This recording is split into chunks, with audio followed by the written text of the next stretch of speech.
When working with large assemblies, view manipulation is vital to a good user experience.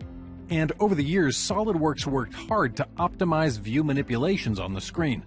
For instance, large assembly mode will disable model edges, shadows, real view, and more. The level of detail is set to fast, which removes small components during view changes.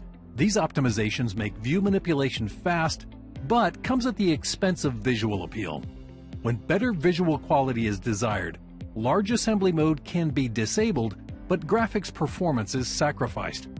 SolidWorks 2019 changes the game. View manipulations are lightning fast, even with large assembly mode turned off. In a side-by-side comparison, you can clearly see the improvement.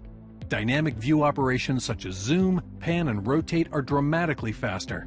Users see less dropped frames or that chunkiness when rotating large models.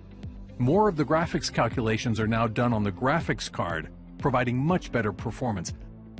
In fact, SolidWorks now scales with graphics card hardware, allowing users to further accelerate dynamic performance with higher-end graphics cards.